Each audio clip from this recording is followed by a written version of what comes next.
Amados irmãos, a gente pede por gentileza que os irmãos retornem para seus lugares, para que a gente possa então dar início à ministração da palavra. Amém?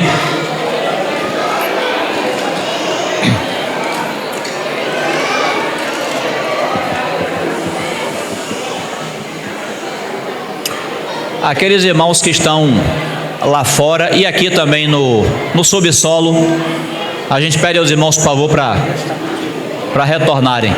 Amém? Vamos orar e nosso irmão Rogério estará com a palavra hoje. Senhor, mais uma vez, bendizemos o Teu nome, pelo que o Senhor nos proporciona na Tua presença nessa manhã. Pedimos a Ti agora a condução do Teu Santo Espírito para a ministração da palavra. Que o Senhor seja com o nosso irmão que estará falando e com todos nós que estaremos ouvindo. Que o Senhor nos conduza todos a ouvir a Tua voz, a sermos edificados, a sermos alimentados na Tua presença.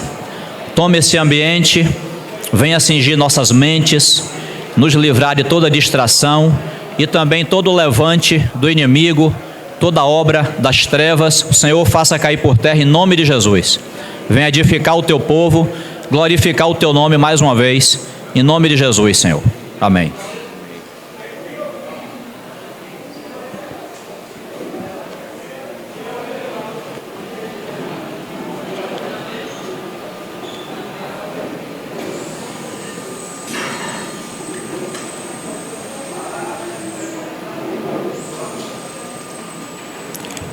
Bom dia, irmãos. A graça e a paz do Senhor Jesus continue sendo conosco nessa manhã, amém? Por favor, os irmãos abram as Bíblias no Evangelho de João, capítulo é o 9.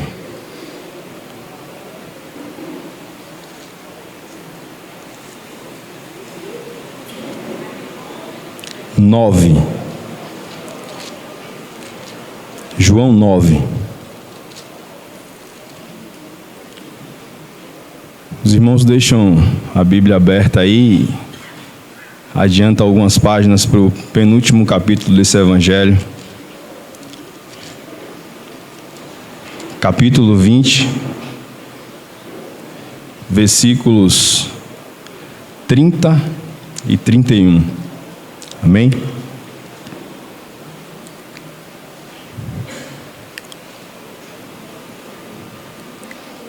Vamos lá. Verdadeiramente, Jesus realizou, na presença dos seus discípulos, muitos outros sinais que não estão escritos neste livro. Estes, os que foram escritos, entretanto, foram escritos para que possais acreditar, crer, que Jesus é o Cristo, o Filho de Deus, e para que, crendo, tenhais vida em seu nome. Vamos ter mais uma palavra de oração, amém, irmãos? Ó soberano e eterno Deus, mais uma vez queremos invocar o Teu santo nome nessa manhã, agradecidos que aprove ao Senhor revelar coisas grandes e profundas aos pequeninos. Nós, nessa manhã, reconhecemos essa nossa condição, Senhor, de que nada temos, de que nada somos, de que nada podemos fazer sem Ti. Mas confiamos na obra que foi consumada ali na cruz do Calvário e queremos continuar contando com Tua graça, que Teu Espírito Santo, como nos conduziu até aqui nessa manhã, possa nos levar, continuar nos levando ao centro da Tua vontade, para que possamos ver a pessoa bendita do Teu Filho e que possamos ser edificados pela revelação da Tua palavra. Sei comigo, que irá falar com os nossos irmãos, com todo o nosso ser, Senhor, nossos sentimentos, nossos pensamentos, que a nossa vontade ela seja elevada, cativa à obediência de Cristo nessa manhã, e que possamos conhecer o Senhor na beleza da Sua santidade. Nós oramos agradecidos desde já pelo nome bendito do Senhor Jesus. Irmãos, como acabamos de ler, Em João capítulo 20, nesses 2 versículos, Jesus ele realizou na presença dos seus discípulos muitos sinais. E sinais, na perspectiva do Evangelho de João, significa milagres. E ali está escrito que esses milagres, eles foram realizados para que aqueles discípulos, e evidentemente a nós, pudéssemos crer que Jesus era o Cristo, o Filho de Deus. E crendo, pudéssemos receber a vida no nome de Jesus. Pudéssemos ter a vida do próprio Deus, a vida incriada. Nós lembramos nessa manhã da obra do Senhor. O Senhor veio nessa terra, cumpriu essa missão, e Ele, ao morrer e ao terceiro dia ressuscitar, Ele foi assunto aos céus, e de lá Ele recebeu da parte do Pai o Espírito Santo, que foi nos enviado, e todos aqueles que creram, comungam dessa vida, comungam dessa realidade. E ao recebermos essa vida, compete a nós a responsabilidade do que fazermos com essa vida. E no tempo que nos foi aberto, nessa manhã nós vamos meditar dos 8 sinais, dos 8 milagres que Jesus realizou, que está registrado no Evangelho de João. Nós vamos meditar no 6º sinal, que foi Jesus ter curado um cego de nascença, né?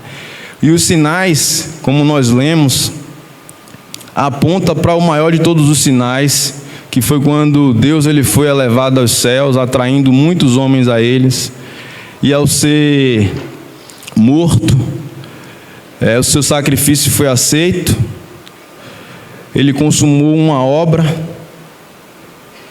que está sendo aplicada nas nossas vidas, que foi aplicada na vida desse cego de nascença, apesar do Senhor não ter ainda subido aos céus e ter sido glorificado. Nós vamos ver um exemplo do que vem a ser, a atender esse chamado, a essa responsabilidade do que fazer com a vida de Deus.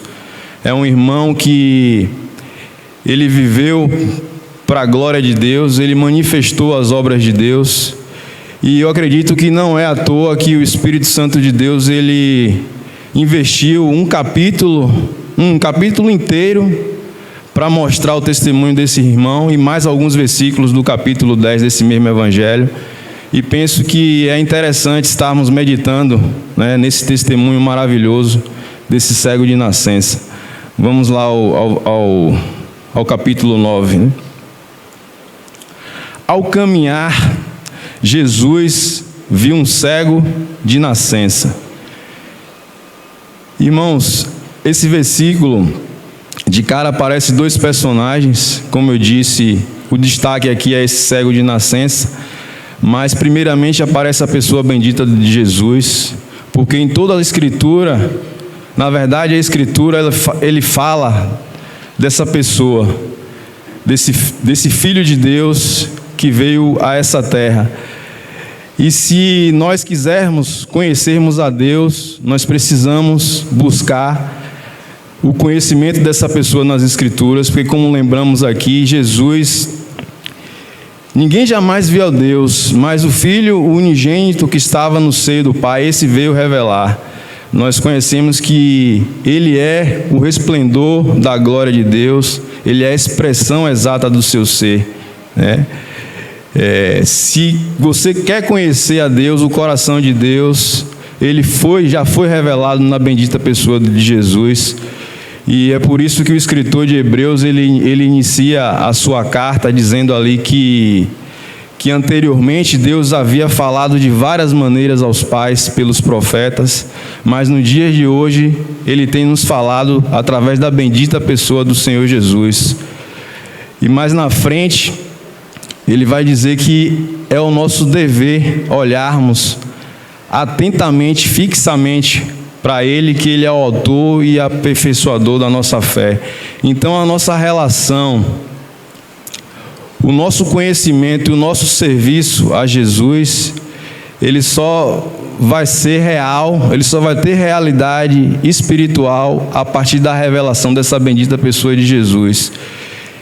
E nós jamais poderíamos ter conhecido a Deus, evidentemente a Jesus, se esse próprio Deus ele não viesse até nós. E aí agora eu destaco esse segundo personagem, que é um cego de nascença. Uma pessoa cega, ela não tem como, ao menos que ela seja conduzida, ela não tem como ir até ninguém. E quando vamos meditar na palavra de Deus, é um exercício prático para todos aqueles que não conhecem ainda. Nós devemos nos colocar no lugar desse personagem que aparece, dos personagens que aparecem na Bíblia. E assim nós vamos ver o que é que Deus está falando daquele personagem e qual é a nossa condição, se estamos aquém ou além daquilo que Deus está falando sobre aquela pessoa. E nós aqui de imediato já podemos nos identificar com esse personagem que era um cego de nascença, porque a palavra de Deus vai dizer no livro de Efésios que Deus nos deu vida em Cristo Jesus, estando nós mortos em nossos delitos e pecados. E isso retrata uma realidade espiritual. Evidentemente nós tínhamos a vida natural, a vida da alma, a vida biológica, mas espiritualmente nós estávamos mortos, e um morto ele não tem como ver ninguém, ele não tem como ouvir ninguém. E para endossar isso, Paulo ele escreve na segunda carta aos Coríntios, no capítulo 4, que o Deus desse século, ele cegou o entendimento do ímpio, para que este não veja a luz do Evangelho de Cristo, que é a imagem de Deus. E Deus, ele veio até nós, irmãos. Passando Jesus nesse mundo, ele foi até aquele cego, e um determinado dia da vida de cada um aqui que creu, ele também veio ao nosso encontro, e ele abriu os nossos olhos, ele fez esse milagre, ele realizou esse sinal maravilhoso em nossas vidas, e hoje nós podemos contemplá-lo, evidentemente com os olhos do coração, nós podemos abrir a Escritura, nós podemos entender de maneira contínua e cada vez mais profunda que nele habita corporalmente, em Cristo habita corporalmente todo o tesouro da divindade. E o amor de Deus, como lembramos aqui, ele nos constrange a conhecermos mais dessa bendita pessoa de Jesus. Lembrando ainda do apóstolo Paulo, ele ao ver ali na igreja de Efésios a fé e o amor dos irmãos, ele dava graças a Deus e ele orava para que aqueles irmãos recebessem o espírito de sabedoria e de revelação, no pleno conhecimento do Senhor e da sua vontade. Ele desejava que aqueles irmãos conhecessem a real esperança do seu chamamento, qual era a riqueza da sua herança na glória nos santos. E evidentemente, se nós não nos expormos às Escrituras, se nós não buscarmos conhecer a esse Senhor, nós seremos de alguma maneira capturados pelo enganador, pelo sedutor desse mundo, e nós vamos decair da fé, nós não vamos correr a carreira que nos está proposta, né? Afinal, nós recebemos a vida, e essa vida ela tem que ser desenvolvida, ela tem que crescer, e nós vamos ver isso aqui na vida não ficar muito nas minhas palavras, nós vamos dar sequência aos textos aqui. À medida que eu for lendo, a gente vai meditando. Estamos meditando junto, amém, irmãos? Os irmãos fiquem à vontade também para acrescentar na meditação. E ao caminhar, Jesus viu um cego de nascença, e seus discípulos lhe perguntaram: Rabi, que quer dizer mestre, viu, irmãos? Quem pecou, este homem ou seus pais, para que nascesse cego? E aqui está, eu não posso dizer uma deturpação, mas uma falta de conhecimento daqueles discípulos, que desde Canaã da Galileia, ao contemplarem Jesus transformando a água em vinho, ali está relatado que eles viram a glória do Senhor e passaram a crer no Senhor. mas até então eles não estavam conhecendo ao Deus que eles estavam crendo, que eles estavam seguindo, que eles estavam servindo. Observe que eles ainda têm o conhecimento de Jesus como um mestre. E nós lemos que o ideal era que eles crescem que Jesus era o Cristo, o Filho de Deus. E as experiências que eles tinham tido até aqui, a julgar pela vontade de Deus, a julgar também pelo que eu entendi, já seria suficiente. Mas por que, irmãos? Eles ainda não tinham visto, não tinham clareza. Porque ainda eles não tinham sido curados da cegueira por completo. Eles ainda estavam de olho na lei. Esse mesmo evangelho vai dizer que a lei, ela foi dada por Moisés, mas a graça e a realidade, ela vieram por meio de Jesus Cristo.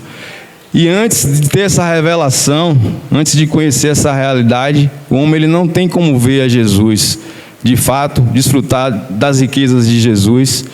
E eles vão julgar ainda pela lei aquele cego que estava ali naquela condição, porque isso é uma passagem, deixa eu pegar a pesca aqui, que são alguns textos.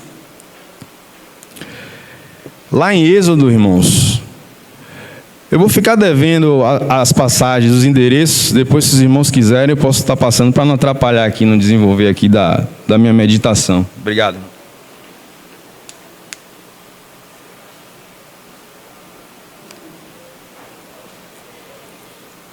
Os discípulos, no capítulo 5 desse evangelho, eles tinham contemplado Jesus em pleno sábado, curando um homem paralítico. E ao ser curado, esse homem, ouvindo e obedecendo a voz de Jesus, a palavra que Jesus tinha dado, ele sai da presença de Jesus e ele foi indagado aos fariseus, aqueles zelosos pela lei, como ainda estavam esses discípulos aqui, porque que eles estavam caminhando em pleno sábado, deixando de guardar esse mandamento.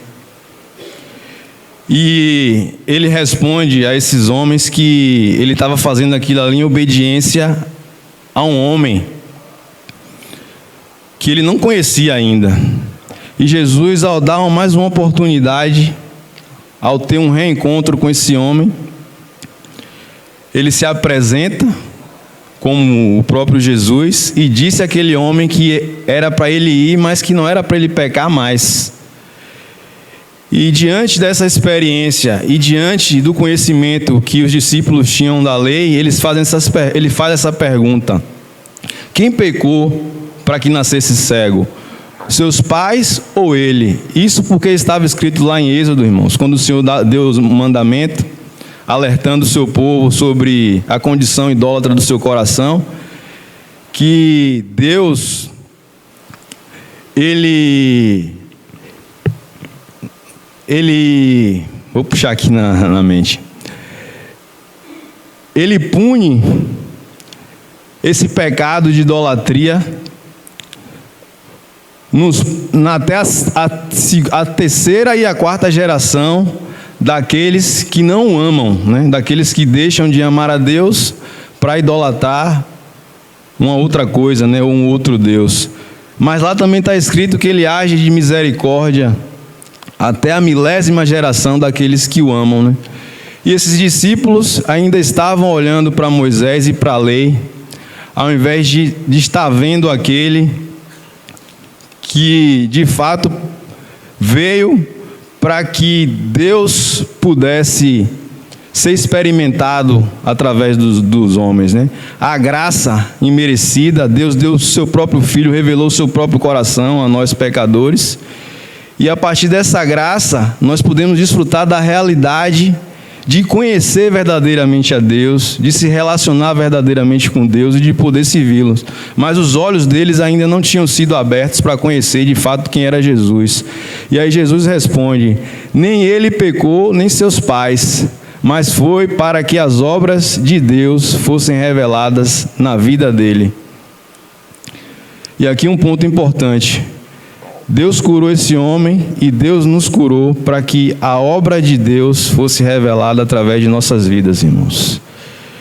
Que possamos guardar essa palavra em nossos corações, né? Possamos ir diante do Senhor e cada um fazer a sua pergunta diante do Senhor, se estamos vivendo para manifestar as obras de Deus.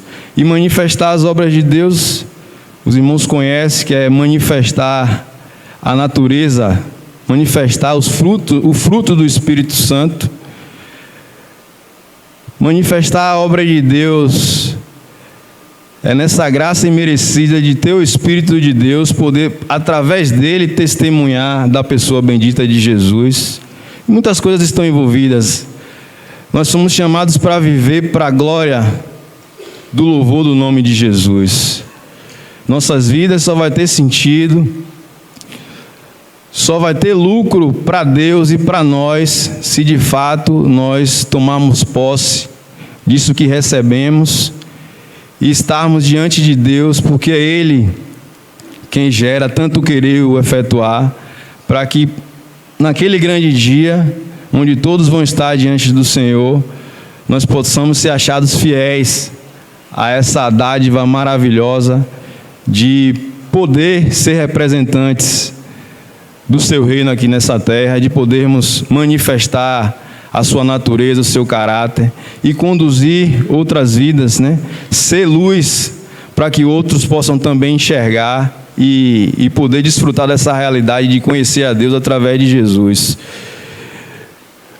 E aí Jesus, ele continua no 4, versículo 4.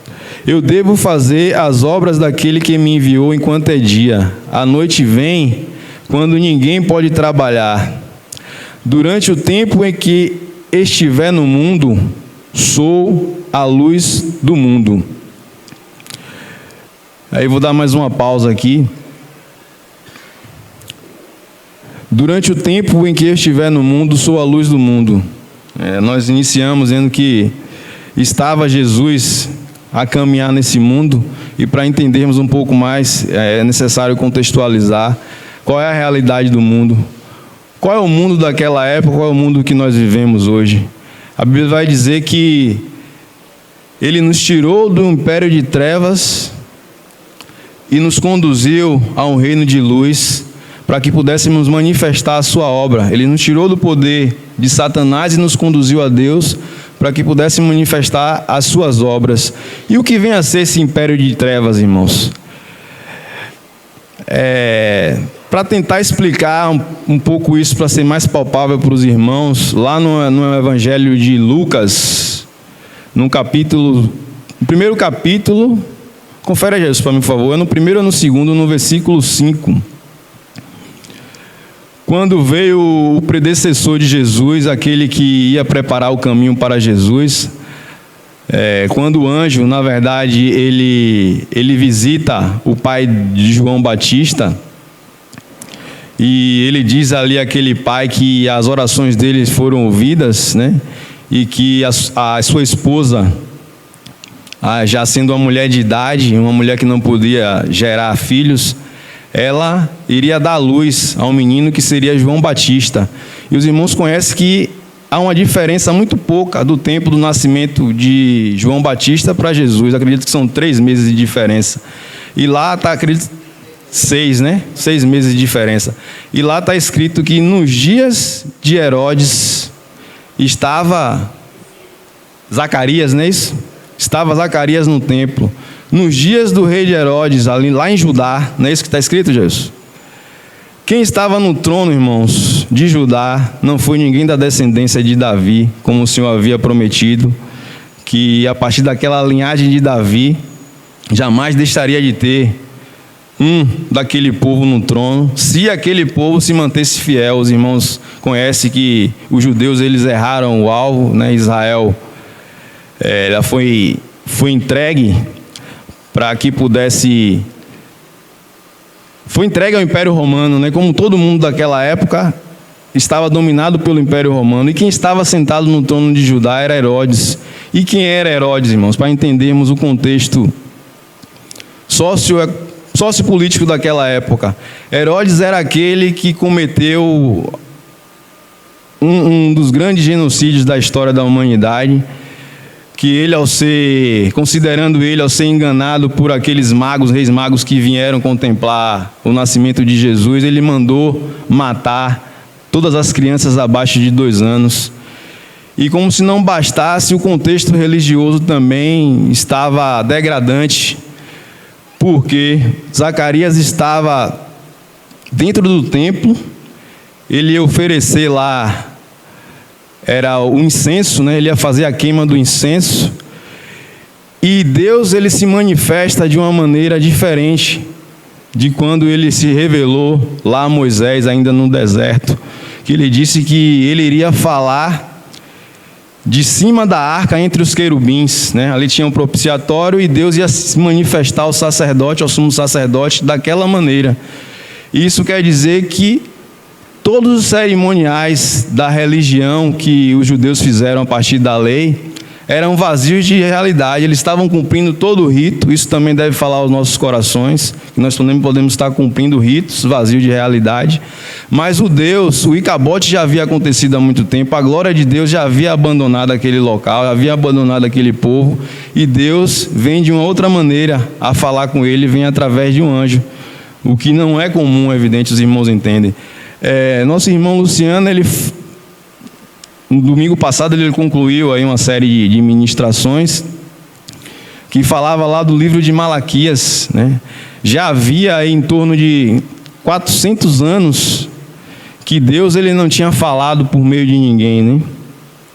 Deus, ele não se manifestou por nenhum dos seus profetas, e o último profeta veio a ser João Batista, e ele veio apresentar a luz desse mundo, né? Ele veio manifestar aquele que iria curar a cegueira, tanto natural quanto espiritual dos homens, porque nesse caso aqui a cegueira era uma causa natural, mas também haveria a cegueira ocasionada, como nós vimos aqui no texto citado lá de 2 Coríntios, a cegueira gerada pelo rei das trevas, que é Satanás, que ele tenta a todo tempo manter o homem cego, e aqueles também que passaram a enxergar, ele opera dessa mesma maneira, trazendo cegueira espiritual para que as pessoas deixem de ver aquele que é a luz do mundo e tenham clareza de quem é a pessoa bendita do Senhor Jesus. Então essa era a condição, esse era o contexto, e Jesus estava dizendo: eu sou a luz do mundo, olhem para mim, né? Vocês têm que tirar os olhos lá da lei, tirar os olhos, eu sou o cumprimento dessa lei, né? Eu sou aquele de quem essa lei falava, de quem essa lei fala, e vocês têm que olhar firmemente para mim. Ele chama a atenção dos discípulos, e aí de uma maneira inusitada, a partir dos 6 aí, novamente, ele fala assim: então, tendo dito essas palavras, cuspiu no chão e fez barro com saliva. Em seguida, ungiu os olhos do cego com aquela mistura e ordenou ao homem: vai, lava-te no tanque de Siloé, que significa enviado. O cego foi, lavou-se e voltou vendo. Irmãos, até então, esse cego, ele não pôde contemplar Jesus, né? Jesus, a vida divina, o próprio Deus, toca naquela humanidade. Evidentemente, quando isso acontece, o homem jamais pode ser o mesmo, e ele ouve. Nós conhecemos que a fé, ela vem pelo ouvir, e ouvir pela palavra de Deus. E esse homem, ele recebe essa palavra da parte de Deus, e aqui dá o testemunho de que ele foi obediente. Se aquele homem, passando por aquela condição ali, meio que inusitada, ele não obedecesse o mandamento do Senhor, ele não experimentaria a cura da sua cegueira. E assim somos nós, irmãos. Quantas coisas o Senhor tem nos falado, quantas coisas o Senhor tem nos mostrado, e nós ficamos impedidos de vê-lo como Ele deseja se revelar, porque nós não obedecemos. Lembrando agora da nossa conferência recentemente, né? Nós, como igreja, nós oramos pela nossa conferência, nós oramos pelos irmãos que iriam vir, pela palavra, E o irmão, um dos dois irmãos, ao ministrar, ele, no nível de graça e de fé que ele tem desfrutado, ele se expôs, né? Ao contar uma experiência que ele teve com o próprio Deus, que deu uma lista de 5 pecados, de 5 condições dele que precisava ser mudada. Se os irmãos, se eu não lembrar de todas, acho que ele tinha problema na área sexual, outro ele tinha problema com as finanças, né? Ele disse que não era nada fora do normal, mas ele não conseguia viver com aquilo que ele recebia. Outro problema foi com mentira. Outro problema foi com o tempo de dedicação à palavra, que o Senhor disse que ele investia muito pouco tempo com relação à palavra. E o quinto, a relação, a sua afeição desordenada, a sua afeição natural desordenada na sua própria casa. Ele não tratava bem os seus filhos. E ao falar, irmãos, sobre esse assunto, o irmão, ele chamou a nossa atenção sobre a questão de como o Senhor pode ou não avançar em nossas vidas, né? Ele chamou a nossa atenção sobre a questão de não estarmos avançando também, né? De não estarmos amadurecendo, de sermos já uma assembleia já com um tempo considerável de caminhada, mas que ainda enfrenta muitas dificuldades. E ele falou que o exemplo não poderia estar na nossa liderança, e é evidente não está, para a glória de Deus. O Senhor continue guardando nossos irmãos. E a dificuldade também não estava nas palavras que estão sendo ministradas, mas que a dificuldade estava nos nossos corações. E o irmão, ele conta a experiência dele, do que ele fez, né? E eu acredito que não foi em vão, como eu falei, nós estávamos orando para ouvir essa palavra. Não foi em vão que esse irmão veio tocar nessas questões.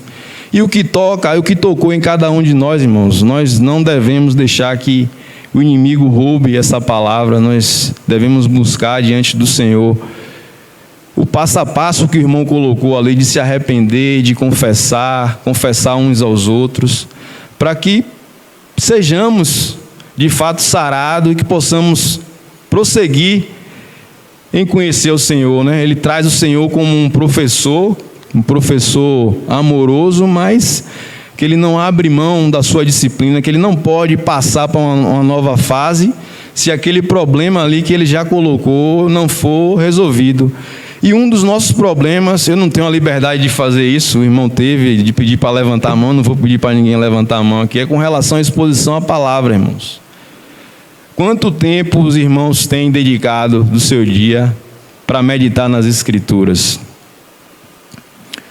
Eu olho aqui, eu vejo, né, pessoas de muitas responsabilidades, é evidente que tem um tempo corrido, e o inimigo tem operado nesse sentido também de nos entreter, de preencher todo o tempo que a gente tem de ócio, para que a gente não se exponha à palavra de Deus.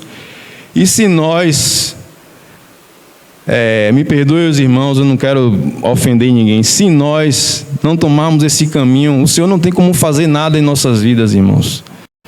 O Senhor, Ele é claro, Ele deseja que a gente entenda todas as coisas, tanto que no capítulo, essas coisas referente à sua palavra, tanto que no capítulo 15 desse evangelho, o Senhor, Ele vai lá dizer que meu pai é o agricultor, e eu sou a videira verdadeira, e vós os ramos. Lá Ele vai explicar assim, de maneira resumida, que nós, os ramos, fomos enxertados nessa videira. Os irmãos sabem o que é um enxerto? Eu acredito que nem todos aqui sabem o que é um enxerto, né? O enxerto é você pegar uma planta de certa idade, você faz um corte, uma cisão nessa planta, e você pega um outro ramo, né? E você introduz, faz um curativo ali, depois de um tempo aquilo ali vai se fechar.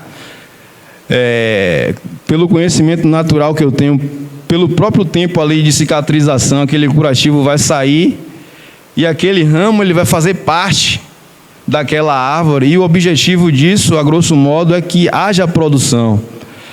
Deus, ele nesse mesmo capítulo lá, capítulo 15, mais à frente desse evangelho, ele diz que ele enviaria os seus discípulos para que estes dessem frutos, e frutos que permanecessem. Deus, ele deseja que nós venhamos a dar fruto. E lá ele vai dizer que o agricultor, ao ver o ramo dar fruto, ele limpa para que esse ramo possa produzir mais fruto. E lá, se você ler, né, vai estar escrito também um versículo que nós sempre usamos em nossas orações, reconhecendo que sem ele nada podemos fazer. E a maneira como esse agricultor limpa esse ramo é pela palavra, irmãos. Então não há outro meio de produzirmos frutos que alegre ao Senhor, se não formos expostos, lavados por essa palavra. Aqui nós vimos que esse cego, o Senhor ungiu ele com barro, né? E o barro, ele quer dizer, ele representa também as coisas dessa terra, tudo que é humano, né? E ele foi lá e lavou, e nós precisamos estar diante dessa palavra, para que essa palavra possa lavar os olhos do nosso coração, irmãos. Para que possamos ter clareza, até mesmo, do que tem no nosso próprio coração, do que o Senhor quer mostrar, né, com sua graça, continuando nos amando, mas mostrando aqui a sua deficiência. Esse é o travessão do seu olho que precisa ser retirado, para que você seja útil. E sem a palavra, sem a luz, sem a revelação dessa palavra que dá entendimento aos simples, isso se torna impossível.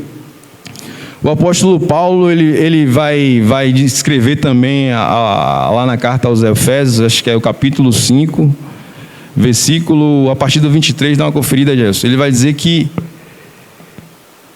Jesus, ele amou a sua igreja e deu a sua vida por esta, para que ele pudesse santificá-la, purificando pela lavagem de água pela palavra. 5:26. Para quê? Para que ele pudesse apresentar essa igreja sem mácula nem ruga, nem qualquer outra coisa parecida, mas diante de dele santa e irrepreensível. E como nós vamos ser essa igreja? Como nós vamos ser essa noiva, se nós não tivermos nos expondo a essa palavra? Ali, manchas, né? Todas as duas coisas estão relacionadas a pecado, mas especificamente mancha quer dizer o pecado, e rugas são coisas velhas, irmãos. Quando o Senhor ele nos tocou, ele abriu a nossa visão, ele nos comprou, mas com coisas ainda em nossos corações, né?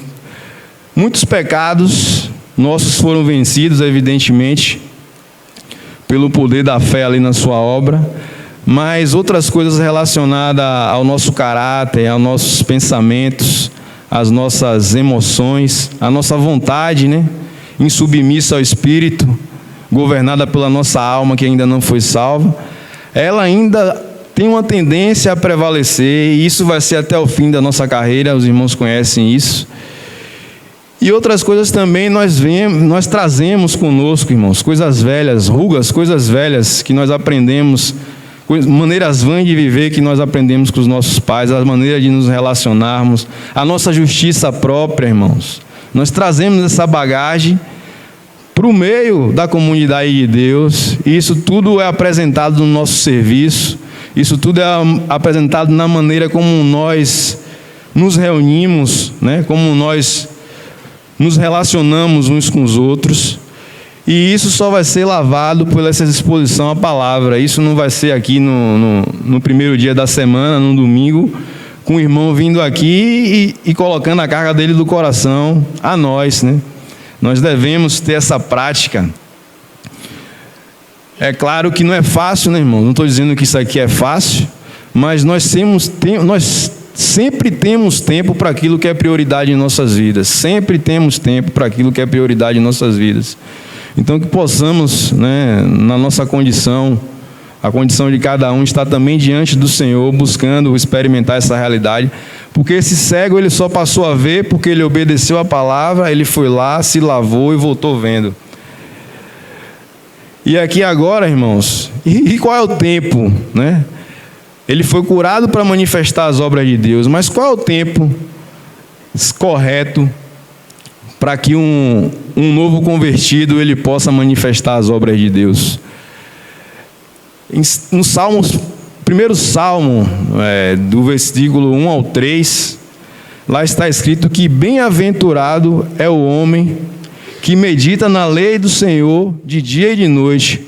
Lá está escrito que ele será como uma árvore plantada próximo a ribeiros, a corrente de águas, e este, no devido tempo, ele dará os seus frutos. Lá vai dizer que as suas folhas sempre serão viçosas, e esse, no devido tempo, dará os seus frutos. Mas qual é o tempo, né? Eu pergunto, qual é o tempo de você manifestar as obras de Deus, de você dar frutos, de você trazer lucro para o reino de Deus? A julgar por essa experiência, pelo tempo que Jesus tinha até chegar em Jerusalém para consumar a sua obra, isso aqui aconteceu em dias, irmãos. É o entendimento que eu tenho, os irmãos podem discordar. E aí o que é que acontece? No 8, antes diz assim: o cego foi, lavou-se e voltou vendo.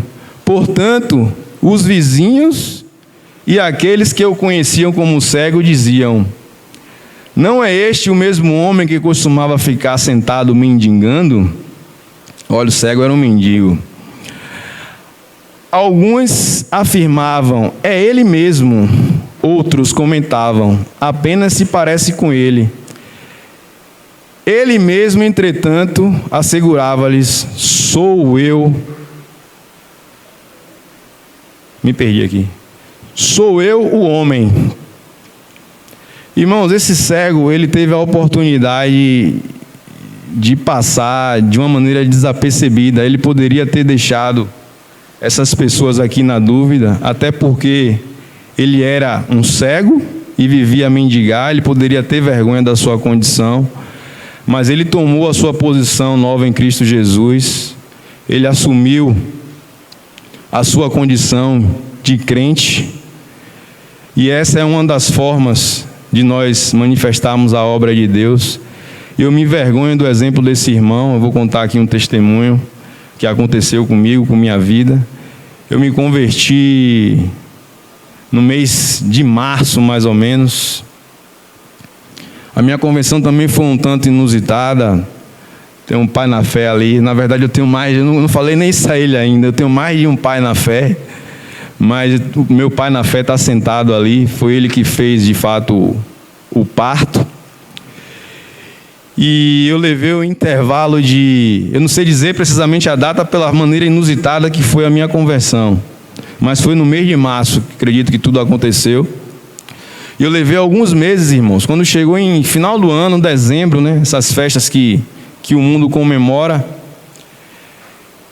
Eu, saudoso pela amizade que eu tinha com algumas pessoas, eu peguei o celular e mandei mensagem, né, para uma dessas pessoas, uma pessoa que foi o meu amigo, né? Eu ainda considero, ainda é meu amigo. E, coincidentemente, essa pessoa estava com mais duas pessoas. Esse grupo, né, juntamente comigo, nós tínhamos práticas pecaminosas em comum. E, evidentemente, eles estavam junto ali, buscando preencher o vazio da vida deles. E, imediatamente, essa pessoa, ao receber a mensagem, ele retorna a ligação para mim. E ele em contexto assim de chacota, meu apelido era, ele me conhecia como Peso. Peso agora é crente, pô. E aí aqueles dois lá começaram a dar gargalhada, né? Irmãos, eu confesso que eu me envergonhei daquilo, né? Eu confesso que eu me calei, né? Eu abaixei a minha cabeça diante daquela condição que eu achei vergonhosa para mim, vexatória. Diferente da postura desse cego aqui. Como esse cego, eu também não conhecia muitas coisas do Senhor, como a gente vai ver aqui no testemunho dele. Eu não sabia dizer quem era exatamente o Senhor, onde o Senhor estava, o que o Senhor estava fazendo. Mas o fato é que eu me envergonhei do Senhor. Mas glória a Deus, porque em Hebreus está escrito que nós temos um sumo sacerdote, que ele não nos envergonha de nos chamar de irmãos. E Ele se compadece dos ignorantes, dos fracos. Ele não quer que a gente fique nessa condição, Ele quer se revelar. E é o conhecimento da pessoa de Jesus, da sua vontade, que nos salva dessa condição. Porque quando nós conhecemos o amor de Deus, os planos de Deus, Satanás se afasta com essa condição de imprimir vergonha em nós, né? Da nossa natureza. Mas eu poderia ter dado um testemunho, eu poderia dizer do que eu tinha experimentado. Jesus é bom, poderia dizer que Jesus é bom, eu tinha provado que Jesus é bom. Eu poderia ter dito que o fim da minha busca terminou porque Ele veio ao meu encontro. Eu era cego, eu estava vendo. Que eles poderiam também provar e ver que o Senhor é bom. Tantas coisas um recém-convertido pode dizer. A experiência, irmãos, junto com a palavra, ela tem grande poder. Os irmãos mais velhos aí sabem dizer perfeitamente. Sabem dizer melhor do que eu que estou falando aqui.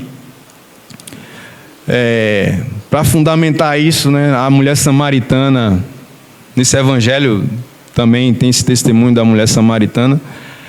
Ela, ao ser a Jesus ter ido até aquele lugar, aquele poço ali, até aquela cidade ali, e ter chegado àquele poço e ter ido propositalmente ido encontrar aquela mulher, Ele, pela sua maneira graciosa, ele convence aquela mulher do seu pecado e se revela ao mesmo tempo que Ele era aquele que viria de vir, que Ele era o Messias. E Ele faz isso revelando o coração dela. E o que essa mulher faz? De imediatamente ela larga o cântaro, lá está o testemunho, e ela vai até a cidade. E chega lá, ela diz àquelas pessoas que ela encontrou o Messias. Não seria esse o Messias? Ele disse tudo quanto eu tenho feito. Qual foi o testemunho dessa mulher? Ela só disse o que Jesus tinha feito com ela. Ela estimulou aquelas pessoas a ir até Jesus na oportunidade que ele estava ali. Eles foram e ela disse que muitos daquela cidade se converteram. E aquela mulher, para não fugir da média, acho que ela falava muito, né? E no sentido bom das irmãs, irmãos, não estou... Teve um momento que eles chegaram e disseram: basta, mulher, nós já temos ouvido ele falar, né? Tu já falou lá do teu testemunho, mas nós estamos ouvindo ele falar. E aquelas pessoas convidaram a Jesus a ficarem naquela cidade. Jesus ficou ali por 2 dias. E quantas pessoas foram salvas pelo simples testemunho daquela mulher de chegar e dizer o que Jesus tinha feito na vida dela. Então, irmãos, não percam tempo, né? Se essa ainda é a condição de vocês, conheçam o Senhor e na oportunidade pode falar aquilo, simplesmente aquilo. Pode ser a coisa mais boba, irmãos. Às vezes aquele vizinho está esperando ouvir aquilo ali para ser salvo. E Deus vai te usar, amém, irmãos? Me ajude aí que eu já me perdi aqui no texto. 9. Então o homem, ele assume, né, a sua condição de novo nascido. Por esse motivo indagaram-lhe: como te foram abertos os olhos? Olha o que esse homem fez. Ele contou essa história.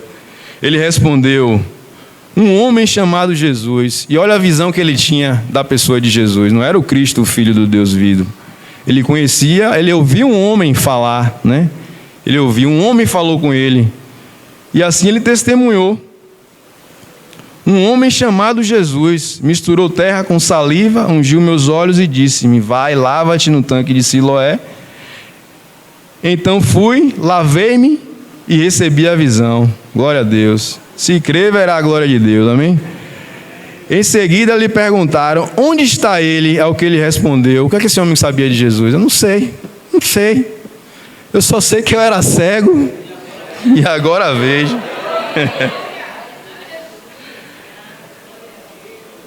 E o importante, ele foi fiel à luz que tinha, irmãos. Talvez ele estivesse aqui na luz do primeiro dia, do segundo dia, mas ele foi achado fiel à luz que ele tinha, e certamente ele conseguiu levar outros mendigos ao pão da vida, pelo seu testemunho. Então levaram o homem que fora cego à presença dos fariseus, e agora o caldo engrossa, viu, irmãos? E era sábado quando Jesus fez aquela mistura de barro e abriu os olhos do homem. essa situação aqui foi bem difícil para esse irmão, porque os fariseus eles já estavam exalando a ameaça de morte, né? E nós vamos ver no relato aqui que eles tinham dito que quem mencionasse o nome de Jesus seria expulso das sinagogas. Desde o capítulo 5, quando Jesus ele faz a cura no sábado e manda aquele paralítico andar, eles estavam considerando Jesus como um deturpador da lei, né? Como um homem que, além de não guardar a lei, ele se fazia filho de Deus, sendo assim como o próprio Deus. Então, os fariseus, ele surge, é uma seita, no livro de Atos eu não lembro o versículo, é uma seita, a seita mais rigorosa da religião judaica. Eles surgem num contexto de pós-exílio, o exílio babilônico, e ao serem uma parte repatriada, né, eles criam esse grupo e eles se dedicam a serem fiéis ao monoteísmo, né? Então eles iriam reivindicar ao preço ao custo de vida todos aqueles que questionassem ou colocassem em xeque a existência de um único Deus, e era isso que Jesus estava fazendo, né? Era o próprio Deus de fato, né? Ele é a palavra encarnada, ele é o verbo de Deus, ele que estava revelando a Deus ali no meio dos homens. Então eles, além disso, tinham um grupo, eles chamavam de sinédrio. Então, quando existia qualquer pessoa falando, ensinando, eles tinham essa obrigação. Os irmãos lembram lá que aconteceu com Nicodemos? Nicodemos foi à noite ter com Jesus. Ali, na verdade, Nicodemos estava balançado pelo testemunho, né, de Jesus, mas também esses membros do sinédrio tinham essa obrigação de checar o que era que o homem estava ensinando ali. Afinal, havia 400 anos sem revelação da parte de Deus, e eles tinham essa obrigação, essa responsabilidade. E esse Jesus já estava indo muito além, né, se fazendo no próprio Deus. Então, todos aqueles que eram seus discípulos, que se inclinavam à fé, à pessoa de Jesus, estavam ameaçadas por eles. E aí vamos ver a postura, como foi a postura desse irmão, desse ex-cego de nascença, se assim podemos dizer. 14, 15. Então os fariseus também lhe inquiriram como receber a visão, e o homem tornou a explicar, né? Por esse motivo, alguns dos fariseus alegavam: esse homem não é de Deus, porque não guarda o sábado. Outros murmuravam: como pode um homem, sendo pecador, realizar milagres como esses? E novamente houve divisão entre eles. Irmãos, aqui estava se cumprindo o que o apóstolo Paulo ele escreve na segunda carta. Se alguém lembrar o texto aí para dizer, ele diz que nós somos o bom perfume do conhecimento de Deus.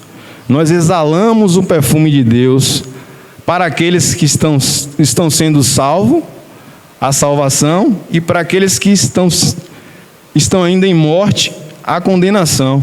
E era isso que estava acontecendo aqui na vida desse irmão fiel. Ele estava revelando aqueles homens, aquele grupo que tinha acontecido, e houve divisão em acordo ao entendimento que eles estavam tendo da pessoa de Jesus. E certamente muitos deles também se converteram por esse testemunho, como aqueles vizinhos também desse cego, né? Aí no 17 vai dizer: uma vez mais perguntaram ao homem que fora cego: que dizes tu a respeito dele, pelo fato de que abriu os olhos? O homem asseverou-lhes: ele é profeta. Agora veja que coisa maravilhosa. Ele até então estava conhecendo Jesus como um homem, sendo fiel à luz que ele estava tendo. Os irmãos conhecem o que acontece. Essa luz ela tende a ser acrescentada, e agora ele já vê como profeta. E isso mostra também que esse cego ele conhecia da lei, Porque lá em Deuteronômio, capítulo 15, confere aí, Jesus, por favor. Capítulo 15 e 18. Por boca de Moisés, o próprio Deus ia dizer que no meio dos judeus, no meio daquele povo, ele enviaria o profeta. E aquele profeta o povo iria ouvir. Por que ele falou isso, irmãos? Porque Deus, como se manifestou, um dos motivos, Deus, quando se manifestou ao homem no Monte Sinai, ali houve uma manifestação terrível, né? Ela vai dizer que aquele monte ele tremia, fumegava, e que havia sons terríveis, havia chamas, e aquele povo, temendo, na verdade, tendo medo, pânico, diz a Moisés: vai lá entre tu e ele, o que ele te disser, nós faremos. Deus, o povo não teve condição de ouvir a Deus, mas agora, na bendita pessoa do Senhor Jesus, o profeta que iria vir do meio do povo de Deus, nós podemos ouvir a Deus, irmãos. Nós podemos ver a Deus, nós podemos contemplar a Deus. E esse homem aqui, ele já tinha ouvido falar, ou ele conhecia, ele teve a revelação de que Jesus era aquele profeta, né? A revelação dele ele vai sendo aumentada. E ele dá esse testemunho. E isso deve ser o natural da vida de todo aquele que crê, né? A Bíblia vai dizer que o caminho do justo é como a luz da aurora, né? Que vai brilhando mais e mais e mais até se tornar dia perfeito. E o dia perfeito é a pessoa bendita do Senhor Jesus. Esse dia precisa chegar desde já nas nossas vidas, para que não haja sombra nem variação alguma, e nós possamos ser eficazes naquilo que Ele tem para cada um de nós aqui nessa caminhada. Ele é um profeta. Contudo, os judeus não acreditaram que ele fosse cego e havia recebido a visão, até que fossem chamados os pais daquele que recebera a visão. Então os interrogaram: é este o vosso filho, o qual vos dizeis que nasceu cego? Como então ele pode ver agora? Os pais lhes responderam: sabemos que ele é nosso filho e que nasceu cego. 21. Mas não sabemos o significado de ele estar vendo agora, ou seja, não sabemos como ele está vendo agora. E também não sabemos quem lhe abriu os olhos. Perguntai a ele, já tem idade, ele falará de si mesmo. E aqui agora, irmãos, que terreno esse irmão está pisando. Aqui a palavra se cumpre, né? A espada entra na casa desse irmão. É o que o Senhor testemunha no Evangelho, diz que ele não veio trazer... Ele veio trazer espada, diz que ele não veio trazer união, né? Não veio trazer paz, mas espada. E o inimigo do homem seria o da própria casa, né? Ele faria divisão entre pais e filhos, entre genro e nora. Tem uma relação ali, porque nem todos vão crer. E vergonhosamente seus pais abandonam, mais uma vez, que ele já tinha sido rejeitado pelos seus pais. Aquele, eu digo jovem, mais para frente talvez dê para tentar explicar isso, mas aquele cego, ele, para ganhar vida, para se sustentar, ele teve que mendigar. E agora o golpe final da sua família, por medo de serem expulsos da religião, preferem ficar com a religião. E quantos de nós não passou ou está passando por isso hoje? De terem os pais contra a decisão de conhecer, de seguir, de servir ao Senhor, né? E ele passou por isso. E seus pais tomam essa decisão, mas o ex-cego, ele continua no seu testemunho aqui. O Senhor seja com os irmãos que estão passando por essa situação, irmãos. Fiquem firmes, o Senhor é fiel. É este o vosso filho, o qual vos dizeis que nasceu... Eu parei no 22, né? Seus pais responderam dessa maneira porque estavam com medo dos judeus, pois esses já haviam acordado que se alguém confessasse que Jesus era o Cristo, seria expulso da sinagoga. Não é isso? Aquele cego, ele preferiu abandonar a religião, que agora talvez ele tivesse apto para desfrutar, para continuar seguindo a Cristo, né?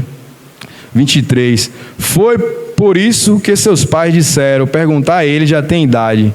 Então eles chamaram de novo o homem que fora cego e lhe ordenaram: dá glória a Deus, pois nós sabemos que esse homem é pecador.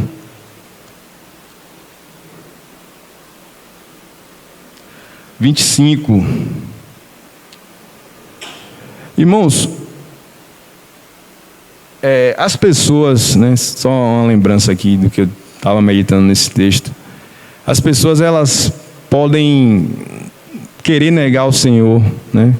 Podem querer negar a existência dessa obra que o Senhor, pelo seu Espírito, está aplicando aqui nessa terra por meio da igreja. Mas aquilo que Deus já fez em você e em mim, irmãos, não tem como ser retirado, irmãos. Elas vão mentir a verdade, mas o fato é consumado, irmãos. Deus, ele tem trabalhado em muitos corações. Deus, ele tem transformado muitas pessoas. Deus, ele tem dado seu testemunho através dos seus. E até que ele volte, ele vai ter homens e mulheres fiéis a essa vontade dele. Amém, irmãos? O homem lhes respondeu, 26, e novamente lhe indagaram o que ele te fez. Como abriu teus olhos? 27. O homem lhe respondeu, eu já disse, mas vós não credes. Olha que firmeza desse irmão. Por que desejais ouvir tudo uma vez mais? E aqui agora ele revela o coração dele, irmãos. Acaso também quereis tornar discípulos dele? Esse ex-cego, ele tinha um desejo, um queimou no seu coração, que era se tornar um dos discípulos do Senhor, irmãos. Esse desejo queima nos seus corações, irmãos? Vocês têm essa vontade de ser verdadeiramente um discípulo do Senhor? Esse era o desejo dele, irmãos. Por isso, 28, o insultaram e disseram, tu sim é um discípulo dele, amém. Mas nós somos discípulos de Moisés. Misericórdia. Sabemos que Deus falou a Moisés, mas quanto a esse sujeito, nem sabemos de onde vem. O homem questionou, ora, isso é surpreendente. Vós não sabeis de onde ele vem, e mesmo assim abriu-me os olhos? Ele censura aqui a mentira dos fariseus, que eles conheciam a origem de Jesus, né? Eles também, irmãos, estavam esperando a vinda do Messias, né? Em Isaías existe uma profecia que diz que quando o Senhor se manifestasse em poder e glória, ele curaria cegos, né? Ele curaria surdos, coxos, mancos, aleijados iriam andar. Isso tudo estava se cumprindo aos olhos daqueles fariseus ali.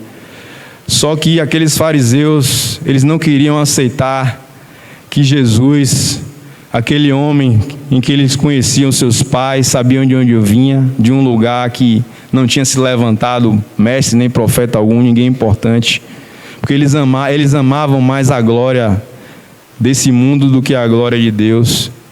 E eles não queriam aceitar que Jesus era o Messias.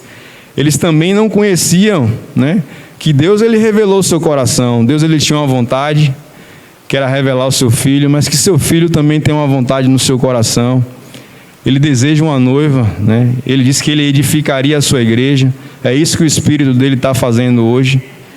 Mas eles não conheciam, eles achavam que no tempo de se completar a profecia, que Deus, ele viria em poder, que ele iria tomar a nação deles da mão do Império Romano, destruir as demais nações. Eles se achavam, né, a menina dos olhos de Deus, eles achavam que era o povo exclusivo de Deus, e eles iriam reinar nessa terra com Deus para sempre. E por decidirem não aceitar Jesus, eles continuaram sem a salvação e continuaram ignorantes a tudo isso que Deus está fazendo, né?